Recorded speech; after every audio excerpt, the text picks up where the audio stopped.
जुनी आहे असं बोलून बोट करून करून जेव्हा जिल्हाध्यक्ष मॅडम बाजूला बसल्या होत्या, हाताची घडी तोंडावर बोट होतं त्यांचं, तेव्हा त्यांनी का नाही बाजू घेतली एका महिलेची की का बाबा आप्पा तुम्ही ओरडू नका. तिने फक्त का म्हणून प्रश्न नव्हता विचारला की ही का तिने टाकलेली आहे प्रभाग क्रमांक 2 उमेदवारी का टाकले याचा अर्थ हे पहिलं झालं होतं. मग आम्हाला आमच्या इंटरव्ह्यूज का घेतले, आमचा सर्वे का घेतला, हे अतुल काळसेकर कोण आमचा सर्वे घेणारे, घेतलं तर घेतला मग प्रामाणिकपणे न्याय पण द्या. सत्तेनंतर आमदार आल्यानंतर आमदारच्या बाजूबाजूला चालून रील्स बनवून जर तुम्हाला लोकांना दाखवताय की आम्ही काम करतो, आज तुमची कामं काय आहेत, जे आमदारांची कामं आहेत तीच तुमची कामं आहेत. आमदारांचे रस्ते बनवताना तुम्ही बाजूला उभे राहिले की हे रस्ते आम्ही बनवले. आम्ही लोकांच्या घराघरात पोहोचलेलो आहे, आम्ही चपला घासल्यात 10 वर्षापर्यंत. मग आता तुम्हाला आम्ही तसं नाही सोडणार ना. तरी फिक्स झाली आहे. तिचा नवरा माझ्या पाठीवर हात ठेवून माझा हात पकडून मला सांगतो की तू प्रचार करण्याच्या आधी तू खातं मागून घे, कुठलं तर महिला बाल कल्याण. मग ह्याला काय खातं वाटण्यासाठी ठेवलंय, संजोग यंदेला खातं वाटण्यासाठी ठेवलंय का नाही. आशीर्वाद आम्हाला मिळावा म्हणून फॉर्म भरताना आम्हाला अजिबात आनंद नाही झालेला आहे. पण आता त्याबद्दल दुःख नाही राहिलं. आता आम्हाला असं वाटतंय ना लढाईचंय आणि जिंकायचंय. साल से हमने बहुत कुछ देखा है, विधानसभा लोक चुनाव देखा है, लोकसभा देखा है। प्रदीप शर्मा के समय पे भी हमने यहाँ पर अपने गाड़ियों पे पत्थर खाए हुए हैं, हमें सिक्योरिटी मिली है, गालियां मिली हैं।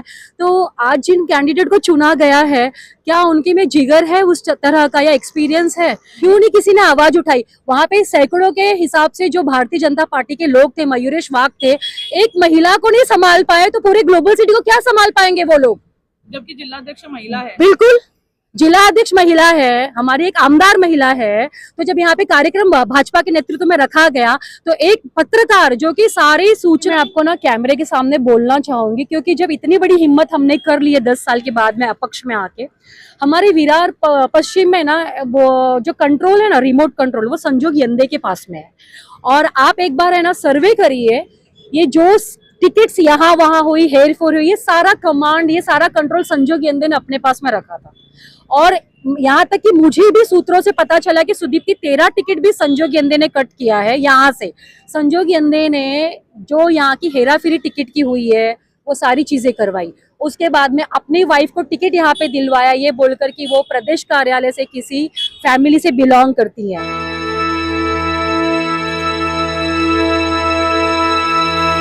नमस्कार, आता आपण विरारमध्ये उपस्थित आहोत। भारतीय जनता पक्षामध्ये गेल्या काही दिवसांपासून नाराजी नाट्यानंतर अनेक नागरिकांनी, अनेक कार्यकर्त्यांनी, अनेक पदाधिकाऱ्यांनी अपक्ष उमेदवारी भरली। आजचा दिवस हा महत्त्वाचा होता, कारण आज नंतर उद्याच्या दिवशी ठरणार आहे की कशा प्रकारे रणसंग्राम हा खरा महानगरपालिकेचा सुरू होणार आहे। आज 2 जानेवारी आहे। आजच्या दिवसामध्ये अनेक माघार घ्यायचे होते, परंतु आपल्यासोबत अशा काही महिला आहेत ज्यांनी माघार घेण्यापासून थेट नकार दिला, आपला फोन बंद ठेवला आणि ह्या ठिकाणी जे आहेत ते माघार घेणार नाही आणि अपक्ष लढणार ह्यासाठी त्या ठाम राहिल्या। खरं तर कोणत्याही जेव्हा राजकीय पक्षाचा आपण विचार करतो तेव्हा कार्यकर्ता चटई उचलताना दिसून येतो आणि त्याचे अनेकदा व्यंगचित्र पण बनवले जातात की कार्यकर्ता चटई उचलतोय आणि जे बाहेरून आलेले लोक आहेत ते बसमध्ये भरून यांना तिकीट मिळून त्यांना नेलं जातं आणि कार्यकर्ता बिचारा चटई घेऊन त्यांच्या मागे लागतोय। आणि आयुष्यभर या कार्यकर्त्यांनी चटईच उचलायची का असा प्रश्न अनेकदा आपल्याला पडतात, पण पक्ष अनेकदा त्यांच्यासमोर अशी परिस्थिती आणून उभी करतो की त्यांना अखेर आपला निर्णय घ्यावा लागतो।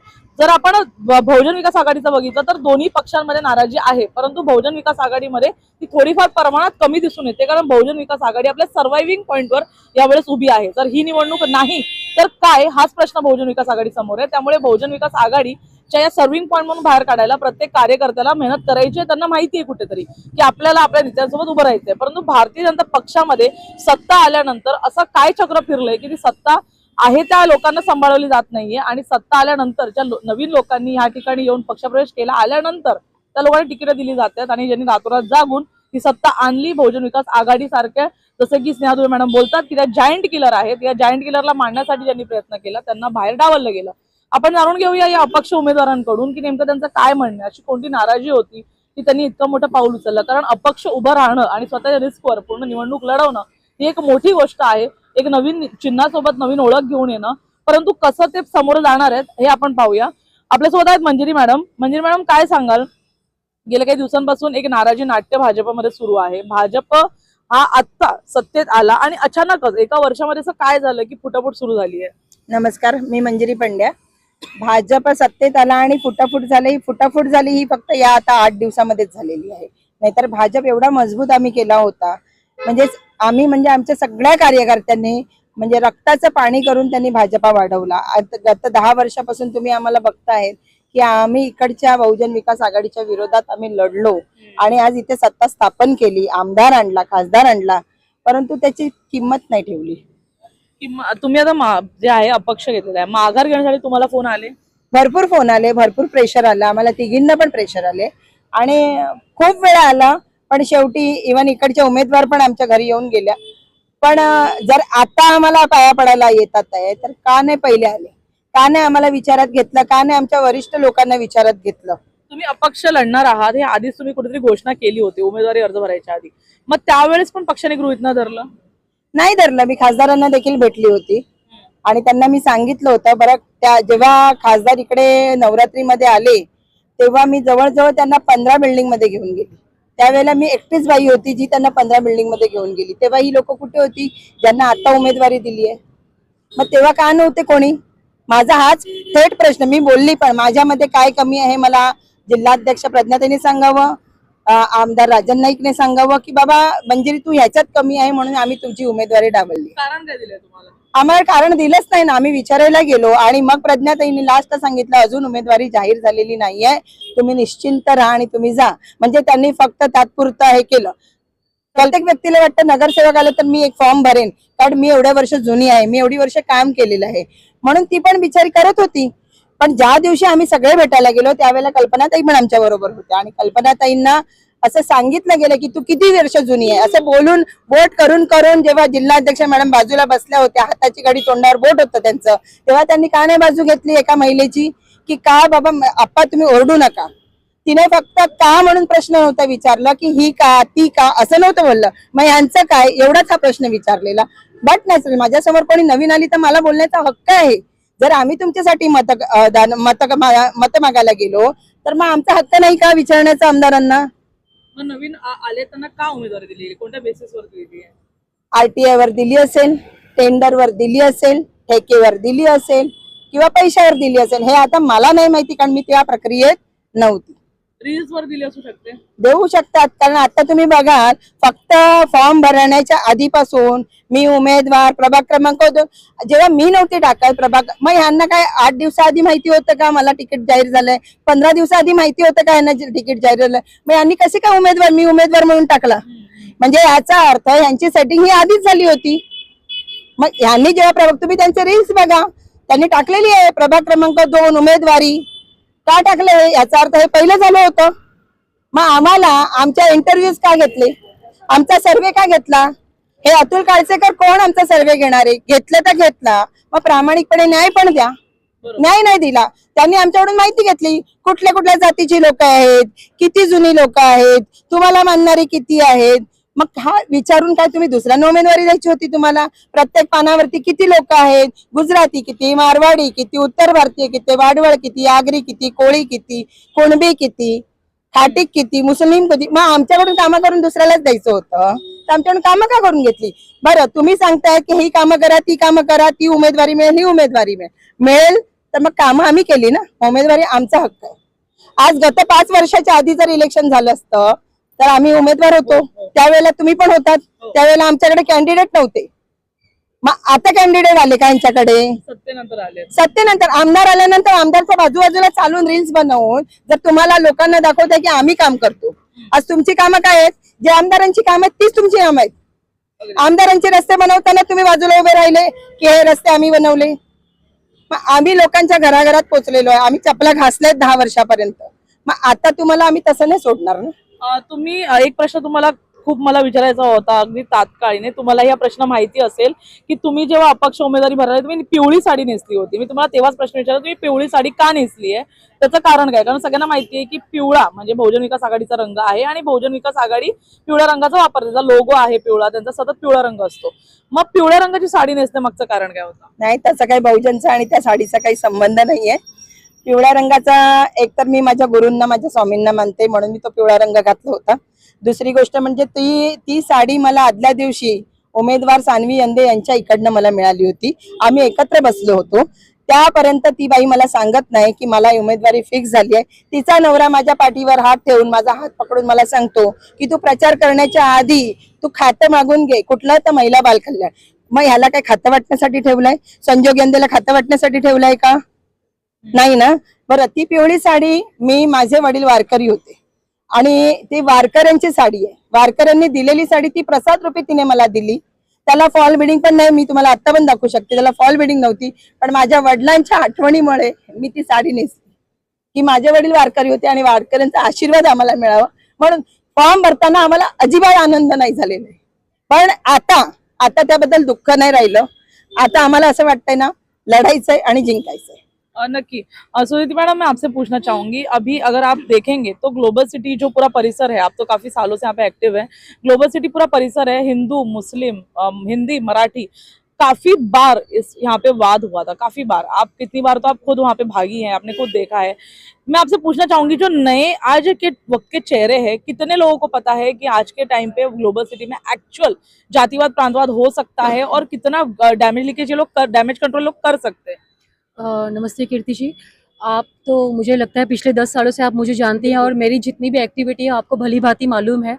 ग्लोबल सिटी में सब जगह से, अलग अलग स्टेट से यहाँ पे रहवासी आए हैं।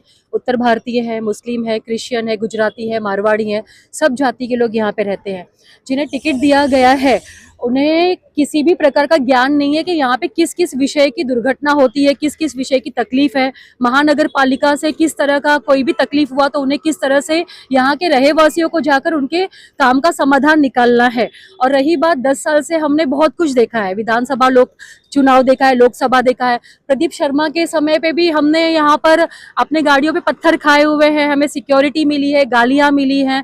तो आज जिन कैंडिडेट को चुना गया है, क्या उनके में जिगर है उस तरह का, या एक्सपीरियंस है, या उन्हें नॉलेज है कि किस जाति के लोगों को जाकर जमीनी स्तर पर वो कन्विंस कर सकते हैं कि आप हमारे भारतीय जनता पार्टी के नेतृत्व में आकर आप हमें वोट करिए। और ये एक्सपीरियंस मुझे अच्छी तरह से पता है, हमने यहाँ पे काम किया हुआ है ग्लोबल सिटी में। तो सिर्फ यहाँ पे नए लोगों को, नौसिखियों को टिकट दे दिया। अगर प्रचार के समय की ही बात मैं कहती हूँ, इतना गर्मा गर्मी का माहौल प्रदीप शर्मा के समय पे था कि एक तरफ से बहुजन विकास आघाड़ी के लोग आ रहे हैं, एक तरफ से हमारे लोग जो युति हुई थी वो जा रहे हैं। तो हमने वहां पे ना डटकर कट्टर हमने सामना किया। हमें हमारी गाड़ियों को फॉलो किया जाता था, दूर से पत्थर मारा जाता था, इवन हमें कंट्रोवर्सी में डाला गया। क्या ये लोग तैयार है? ये लोग जब इनको जमीनी स्तर पर कुछ पता ही नहीं है, इनको अनुभव ही नहीं है कि इन्हें जाकर बोलना क्या है। विधानसभा में राजन नाईक जी के चुनाव पर यहाँ की पब्लिक नेगेटिव थी भाजपा को लेके। दो चीजें थी, यहाँ की पब्लिक ने कहा था ना हम भव्य को वोट करेंगे, यहाँ पे दादागिरी चलती है। यहाँ पे पब्लिक ने कहा कि बीजेपी का कोई यहाँ पे स्तंभ ही नहीं है, वर्चस्व ही नहीं है, हम किसको वोट करें। हम लोग ने, महिलाओं ने विश्वास दिलाया कि एक बार भाजपा को चुनकर तो देखिए, हम पर तो विश्वास करिए, हमारी मेहनत पर तो विश्वास करिए। हमने ये कन्विंस घर घर जाके लोगों को विश्वास दिलाया और आज उस विश्वास का नतीजा हम तीनों को यह मिला है। इतने साल से हम काम कर रहे हैं, पानी का मुद्दा हो, सड़क का मुद्दा हो, किसी की डेथ हो जाती है, एम्बुलेंस चाहिए, महानगर पालिका जाना है, कलेक्टर ऑफिस जाना है, हमें वो हर एक चीज जमीनी स्तर पर पता है। ना कि हम रील बनाकर, एआई बनाकर, हम आर्टिफिशियल जो भी हम प्रचार कर रहे हैं, जो कर रहे हैं कीर्ति जी, वो हम निस्वार्थ भाव से कर रहे थे। हमारे 10 साल से काम करने का ये उद्देश्य नहीं था कि हमें नगर सेविका का टिकट मिलेगा। लोग हमारे दरवाजे पे 24 घंटे आए, हम 24 घंटे, उस समय अरनाला पुलिस स्टेशन कीर्ति जी पड़ता था, हम 12 बजे रात को भी गाड़ी चलाकर वैसी जगह पर हम महिलाओं को जब भी दुर्घटना होती थी हम लेके जाते थे।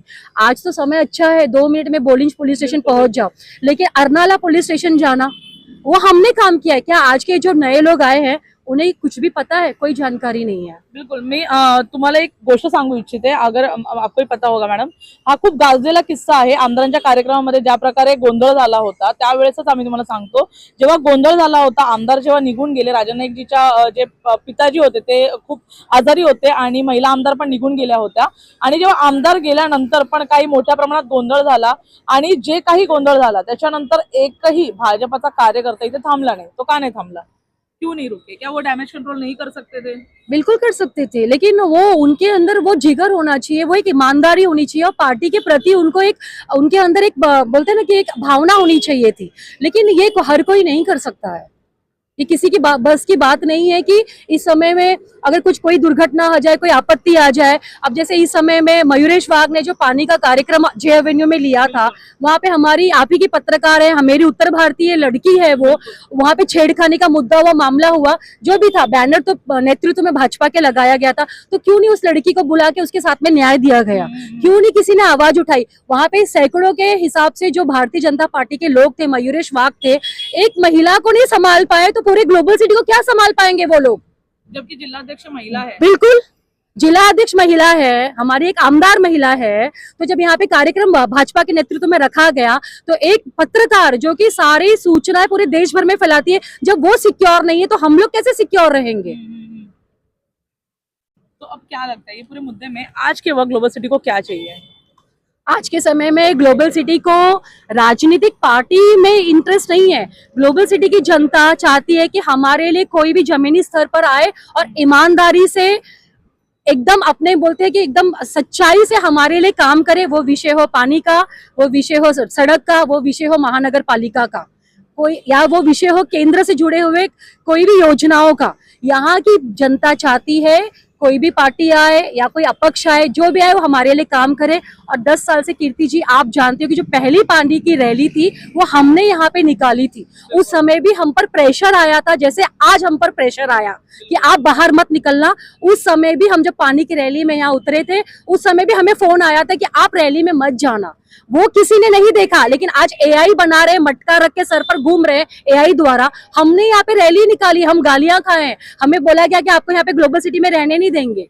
धमकियां हमने खाई हैं, संघर्ष हमने किया है, और आज जब टिकट देने की बारी आई तो उठा के मुंह का निवाला छीन के किसी और को दे दिया गया। इम्पोर्टेंट क्या है कि मैं जानना चाहती हूँ कि राजनीतिक मतलब बीजेपी मंच से उनको जो उम्मीदवारी मिली, क्या बीजेपी में वो थी पहले से? बिल्कुल नहीं, बिल्कुल बिल्कुल नहीं। उसके बावजूद उनको उम्मीदवारी दी गई है। क्या सोच समझ के दिया? ओबीसी सीट क्यों दी? हमारी हर्षदा पाटिल ताई माझी नगर सेवक है, उन्हें कमिटमेंट दिया गया। पूरा डोंगरपाड़ा से लेके ये यहाँ की बहू है, बेटी है, यहाँ की स्थानिक है, इन्होंने पूरी तरह से काम किया है। इन्होंने जब ऑफिस ओपनिंग की तो अप्पा खुद आए, ऑफिस ओपन किए। जब ये यहाँ पे ताई सक्षम है, माझी नगर सेवक है, तो ताई डिजर्व करती थी ओबीसी कोटा से टिकट के लिए। तो रीना वाघ जी कहाँ से आई कुछ पता नहीं है।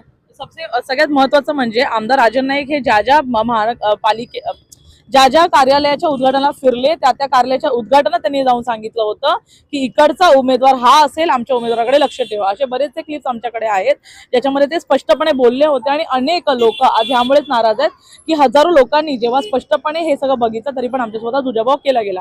हर्षदा मॅडम, तुम्हाला विचारेल, नगरसेविका राहिलेला आहात, अनुभव तर खूप दांडगा आहे, आणि आत्ताच्या वेळेस जेव्हा अतिटतीचा एकदम म्हणजे शिवसेना मनसे तर आहेच रेसमध्ये, परंतु परत एकदा बहुजन वर्सेस बीजेपी आहे, आणि हे एकदम इगोइस्टिक लढाई आहे।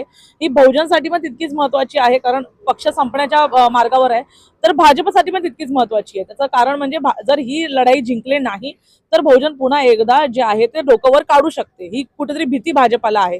असं असताना पण का भाजपनी इतकं रिस्क घेऊन अशा चेहऱ्यांना, म्हणजे अशा लोकांना आज इकडचा चेहरा बनवला आहे, ज्यांना काही अनुभव नाहीये, ग्लोबल सिटीमध्ये उद्या कोणती परिस्थिती उद्भवते ते धावून येऊ शकत नाहीत, डॅमेज कंट्रोलची कोणती माहिती नाहीये, तर काय सांगाल? याचं उत्तर फक्त राजन नाईकच देऊ शकतात आणि प्रज्ञाताई। त्यांनी का इथे ते कॅन्डिडेट दिले? त्यांना जिंकून यायचं आहे म्हणून दिलं की हरण्यासाठी दिलं, हे मी नाही सांगू शकत। पण तुम्हाला वाटत नाही का की बीजेपी ऍक्च्युली इकडे करायला पाहिजे होते, डॅमेज कंट्रोल खूप आधी करायला पाहिजे होतं, पण नाही केलं त्यांनी। आता करून काय उपयोग नाही, आता आम्ही माघार घेणार नाहीये हे त्यांना कळलेलं आहे, दिवस निघून गेलेला आहे आता, आणि आम्ही लढणार आणि जिंकणार पण। सगळ्यात महत्वाचं आहे की आता ग्लोबल सिटीला, म्हणजे तुम्ही नगरसेवक राहिलात म्हणून मला विचारते, आजच्या वेळेस म्हणजे निवडणुका तर जवळपास 10 वर्षानंतर होत आहेत। जेव्हा प्रतिपक्षाच्या निवडणुका होत होत्या तेव्हा इतकी भयंकर परिस्थिती होती, ज्या निवडणुका 5-5 वर्षांनी होत्या तेव्हा इतकी भयंकर परिस्थिती होती, जेव्हा आमदारांचा कार्यक्रम ग्लोबल सिटीमध्ये झाला तेव्हा भयंकर परिस्थिती होती। मग आता 10 वर्षानंतर तब्बल महानगरपालिका जिंकायची आहे, आणि असं असताना येणारे 10 दिवस 15 दिवस जे काय किती महत्वाचे असणार आहेत, असं सगळं असताना आज ग्लोबल सिटीला कसं सेफ ठेवता येईल, काय करता येईल?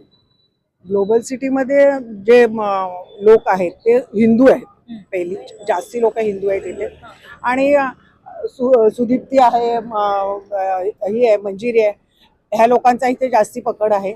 आणि माझी पूर्ण गाव, डोंगरपाडा गाव, मारंबळपाडा, चिखलडोंगरी, नारिंगी, ही सगळ्या गावावर, म्हणजे मी इकडची स्थानिक आहे माझं गाव आहे, माझा जन्मच इकडचा आहे आणि मी जन्मापासून इथेच राहते. त्यामुळे माझी त्यांच्याकडे माझं हे आहे. आणि इथे गावामध्ये आणि ज्या काही सोयी त्यांनी दिल्या नाहीत त्या आम्ही पूर्ण करण्याचा प्रयत्न करणार. नक्की. मॅडम तुम्हाला विचारा विकासाचा प्लॅन काय आहे आता? विकासाचा प्लॅन आता तुम्ही जिकडे उभे आहेत तिकडे पण तुम्ही बघू शकता की हे खड्डे काय आहेत किंवा विकास कुठे कुठे लाईटच नाही आहेत, मीटर एकाच याच्यावरती चालतं. हे वर्षानुवर्ष लोकांचे हेच प्रॉब्लेम्स आहेत. पण त्याच्यामध्ये मला तरी 1 वर्षामध्ये काही फरक नाही वाटला, कारण इकडे नगरसेवक नव्हते.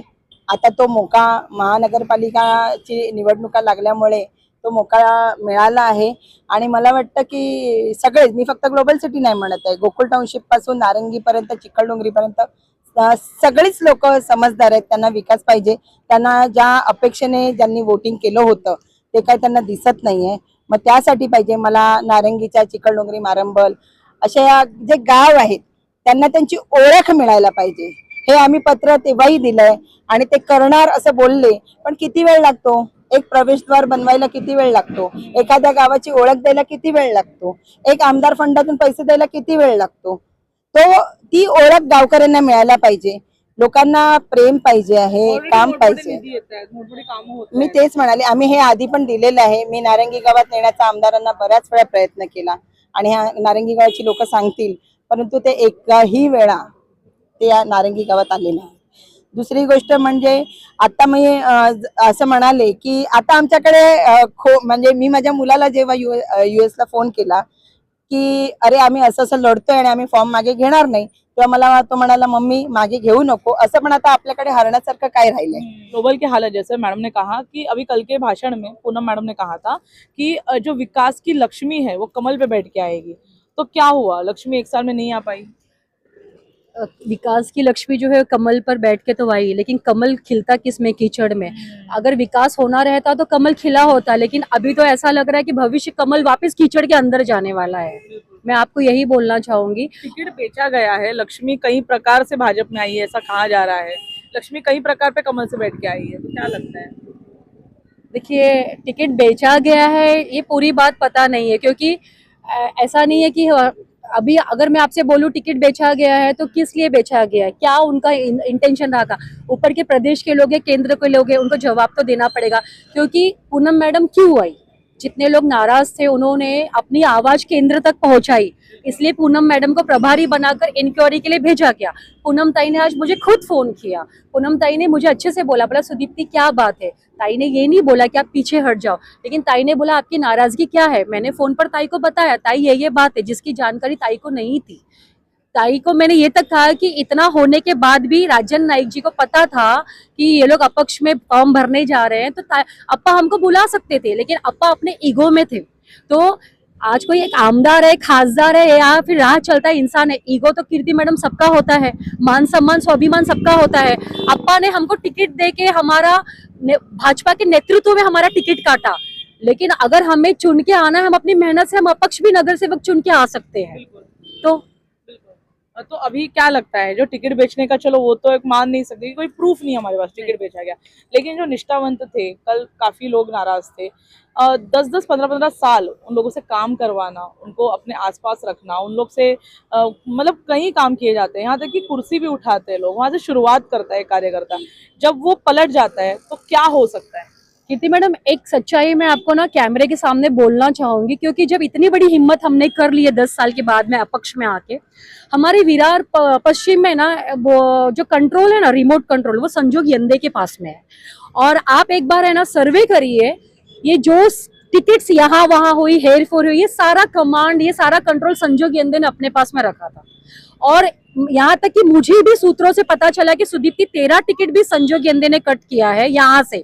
संजोग यंदे ने जो यहाँ की हेरा फेरी टिकट की हुई है वो सारी चीजें करवाई, उसके बाद में अपनी वाइफ को टिकट यहाँ पे दिलवाया, ये बोलकर कि वो प्रदेश कार्यालय से किसी फैमिली से बिलोंग करती है।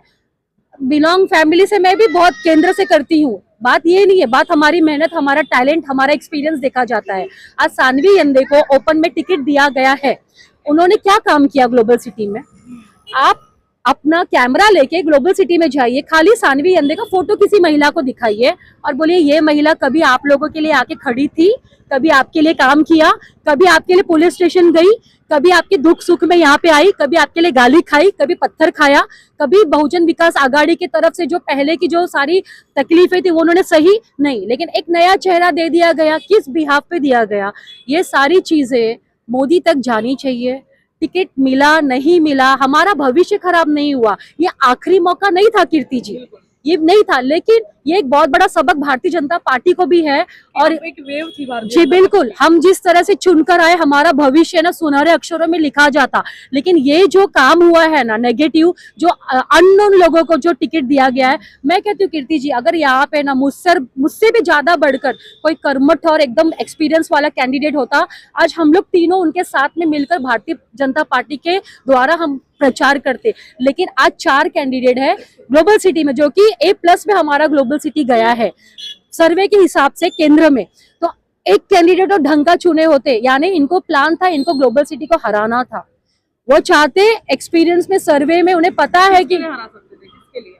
इनका कुछ सेटलमेंट हुआ रहेगा, नहीं तो एक बात बताइए, आज जब 10वीं में बच्चा जाता है तो 9th स्टैंडर्ड में ही स्कॉलर बच्चों की लिस्ट बनती है कि ये बच्चा टॉपर है, इस बच्चे को आगे लेके जाना है, हमारे स्कूल का नाम वो रोशन करेगा। तो ऐसे ही ग्लोबल सिटी में भी हम लोग 4 कैंडिडेट है, 3 कैंडिडेट महिलाएं, हम खुद है। आज हम तीनों जो अपक्ष से खड़ी हुई हैं, हम तीनों डिजर्व करती थी ग्लोबल सिटी से भारतीय जनता पार्टी के बैनर पर। आज हम तीनों जो एक हुई हैं, हम नारी शक्ति एक हुई हैं और हम अपनी शक्ति दिखाएंगे। ताई का एक्सपीरियंस है, मंजरी ताई का एक्सपीरियंस है, हमारा एक्सपीरियंस है, हम तीनों का अनादर किया गया, किस लिए किया गया, किस चीज में हमारे काम में कमी क्या थी, हमने मतलब कमी क्या छोड़ी किसी मेहनत करने में। आज हम तीनों को कहीं पे भी आप सर्वे करिए, पूछिए, मंजरी ताई को जानते हैं, ताई के गांव में जाइए हर्षदा ताई को जानते हैं, उत्तर भारतीय समाज में यहाँ पे जाइए आप पूछिए सुदीप्ति सिंह को जानते हैं, हर कोई बोलेगा। आज यहाँ की पब्लिक दुखी है कीर्ति जी। बिल्कुल, दुख में जो है वो लोग ऑपोजिशन का ही हात पकडेंगे। हाँ. चलो वापस एकदा. हाँ, होऊ शकतं. धन्यवाद. या सगळ्या मुद्द्यामध्ये जर आपल्याला मी पुन्हा एकदा सांगू इच्छिते की पहिल्यांदा वसई विरारमध्ये जिल्हाध्यक्ष या महिला आहेत, दुसरं आमदार या पहिला महिला आमदार वसई विरारला लाभल्या आणि त्यानंतर जर तुम्ही पाहिलं तर माघार जे घ्यायला तयार नाहीये त्यात अधिकाधिक महिलाच आहेत। मग भारतीय जनता पक्षामध्ये डॅमेज कंट्रोल करायचं तर सोडूनच द्या, परंतु आज कट्टरवाद्यांची तरी किती संख्या राहिली आहे हा एक मोठा प्रश्नचिन्ह आहे। तिकीट विकलं नाही विकलं हा नंतरचा भाग आहे, कदाचित आमदार राजन नाईकांवर ते आरोपही लावले जात असतील, आपल्याला त्याबद्दल माहित नाहीये कारण याबद्दल कोणतेही ठोस पुरावे नाहीये।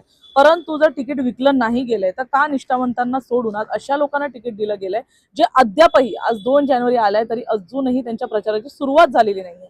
प्रचाराची सुरुवात कुठे? आज 2 जानेवारी आपण जर ग्लोबल सिटीमध्ये उभ्या आहात, हा तो नाका आहे, ही ती टाकी आहे, या टाकीसाठी अनेकदा भांडणं झालेली आहेत, या टाकीवर अनेकदा राजकारण झालंय, बहुजन विकास आघाडी असू दे किंवा भारतीय जनता पक्षामध्ये, आणि कदाचित ती टाकीच अनेकदा जे ते बहुजन विकास आघाडीच्या हरायचं कारणही ठरलेली आहे, कारण पाण्याचा मुद्दा हा ग्लोबल सिटीमध्ये भरपूर मोठा आहे। पण आज या टाकीकडे जर तुम्ही उभे राहिला तर तुम्हाला नाही वाटणार की येणाऱ्या 15 तारखेला निवडणूक आहेत, कारण ग्लोबल सिटीमध्ये तयारी शून्यावर आहे।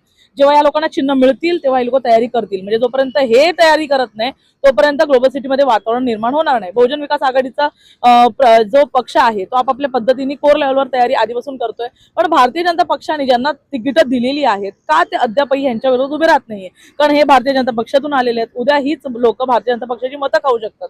मग ती भीती नवीन लोकांना अद्यापही का वाटत नाहीये? खरंच सत्ता आल्यानंतर कुठेतरी भारतीय जनता पक्ष या वेव मध्ये वाहून गेली आहे का? त्यांना वाटतंय का की एक कुठेतरी A++ वॉर्ड मध्ये जर प्रचार नाही केला तरी ते जिंकून येतील, आणि कुठेतरी बहुजन विकास आघाडीला त्यांनी खरंच अंडर एस्टिमेट केलंय का? हा एक प्रश्नचिन्ह उपस्थित राहतोय। परंतु पाहण्यासारखं असेल की अपक्ष उभे राहिलेल्या उमेदवारांपैकी खरंच हा चेहरा जिंकून येतो का, आणि जर जिंकून आले तर हे विरोध करतात की सत्तेत उतरतात। धन्यवाद।